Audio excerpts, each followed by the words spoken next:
আসসালামু আলাইকুম everyone, welcome back to my channel cooking idea. আজকে আপনাদেরকে করে দেখাবো কিভাবে ইলিশ পোলাও তৈরি করতে হয়। তাহলে চলুন শুরু করা যাক। ইলিশ পোলাও তৈরি করার জন্য আমি এখানে 8 পিস ইলিশ ভালোভাবে ধুয়ে কেটে রেখেছি। এবার আমি এতে ইনগ্রেডিয়েন্টস দিয়ে দিব ইলিশটাকে ভালোভাবে ম্যারিনেট করে নেওয়ার জন্য। তাহলে চলুন শুরু করা যাক। প্রথমে আমি এতে দিয়ে দিচ্ছি 1 কাপ পরিমাণ পেঁয়াজ বাটা।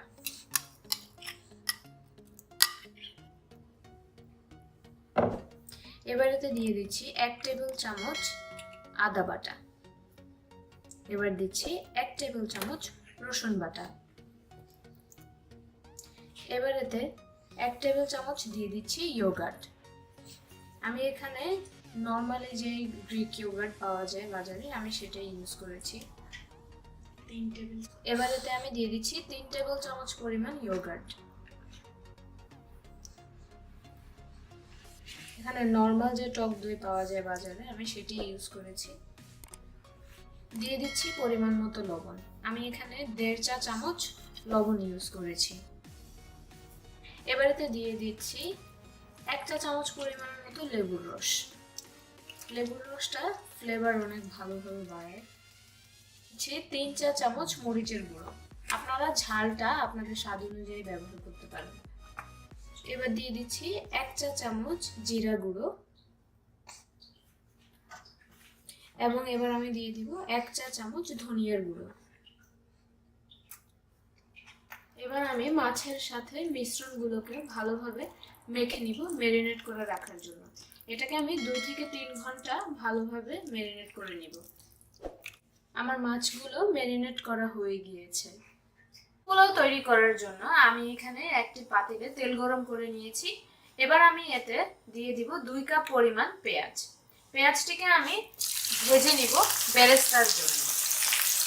এখানে আমি বেশি তেল ইউজ করেছি, কারণ বেরেস্তাটি ডুবো তেলে ভাজলে অনেক ক্রিস্পি হয়। পরে আমি এই তেলটিকে ইউজ করব অন্য রান্নার কাজে। পেঁয়াজ বেরেস্তাটি হয়ে এসেছে, আমি এটিকে একটি বাটিতে নিয়ে নিয়েছি। এবার আমরা ইলিশ মাছগুলোকে তেলে ভেজে নেব।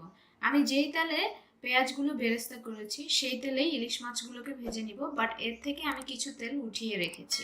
তাহলে চলুন শুরু করা যাক।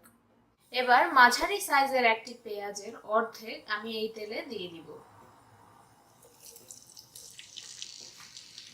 পেঁয়াজগুলোকে হালকা একটু ভেজে নিয়েছি। এবার আমি এতে ইলিশ মাছের পিসগুলো দিয়ে দিব।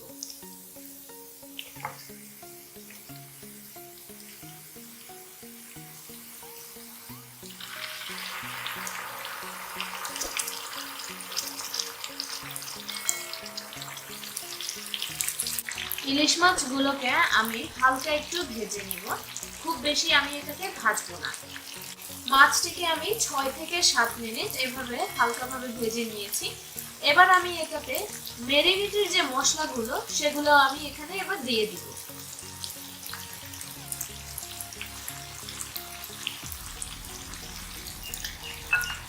মশলাটাকে আমি ভালোভাবে উপরে ছড়িয়ে দিয়েছি। এবার আমি এটাতে হালকা একটু পানি দিয়ে এটাকে আমি ভালোভাবে কষিয়ে নিব।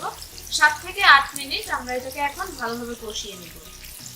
মাছটি ভালোভাবে কষানোর পর আমি মাছটিকে আলাদা করে নিয়েছি মশলা থেকে। এটাকে আমি একটি প্লেটে নিয়ে নিয়েছি আর মশলাগুলোকে আমি একটা বাটিতে নিয়ে নিয়েছি। এবার এই মশলাটিতেই আমরা পোলাওতে ব্যবহার করব। এই পর্যায়ে বড় একটি কড়াইয়ে আমি একটু তেল দিয়ে সামান্য পরিমাণে কিছু পেঁয়াজ দিয়ে এটাকে ভেজে নিচ্ছি। পেঁয়াজটি ভাজার পরে আমি এবার এটাতে গরম মশলা দিয়ে দিব। দিয়ে দিচ্ছি তেজপাতা, দারচিনি এবং 4-5টা কাঁচামরিচ। এবার এতে ইলিশের যে মশলাটি ছিল সেই মশলাটি এখানে দিয়ে দিব।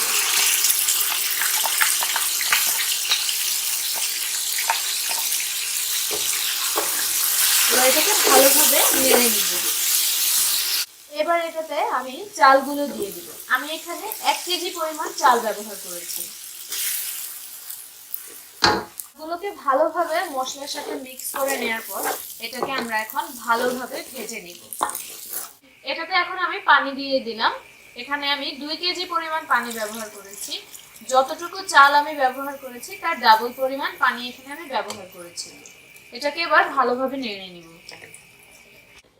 পানিটিতে যখন পুরোপুরি ভালোভাবে বলক চলে আসবে তখন আমি চুলার আঁচ মাঝারি আঁচে নিয়ে আসছি। চালটি ভালোভাবে ফুটে এসেছে, আমি এই পর্যায়ে চুলার আঁচটি একদম কমিয়ে দিয়েছি।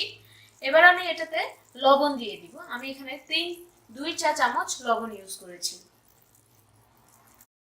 মিডিয়াম আঁচে এটাকে এবার রান্না করব। এখন এই পর্যায়ে আমি এতে ঢাকনা দিয়ে দিচ্ছি।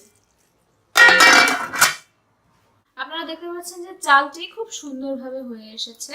আমরা এবার এটাতে ধনেপাতা কুচি দিয়ে দিব 2 টেবিল চামচ। এবার ধনেপাতার সাথে চালগুলোকে ভালোভাবে আমি নেড়ে মিক্স করে নিব। ধনেপাতাগুলোকে মিক্স করার পর এবার এটাতে 1 চা চামচ পরিমাণ ঘি আমি দিয়ে দিব। এবার এতে ইলিশ মাছগুলোকে আমি পিসগুলোকে দিয়ে দিব। এটাকে সুন্দরভাবে চারপাশে ছড়িয়ে ভাবে সাজিয়ে নিব। এরপরে এটাতে আমি বেরেস্তাগুলো দিয়ে দিব। এবার এতে বেরেস্তাগুলো চারপাশে আমি এভাবে সুন্দরভাবে ছড়িয়ে দিচ্ছি। ব্যাস বন্ধুরা, তৈরি হয়ে গেল মজাদার এবং সুস্বাদু ইলিশ পোলাও। আপনারা এটি ঘরে অবশ্যই ট্রাই করবেন এবং কমেন্ট বক্সে জানাবেন আপনাদের অভিজ্ঞতা। আবারও ফিরে আসবো নতুন কোনো রান্নার রেসিপি নিয়ে। ততক্ষণ পর্যন্ত সবাই ভালো থাকবেন।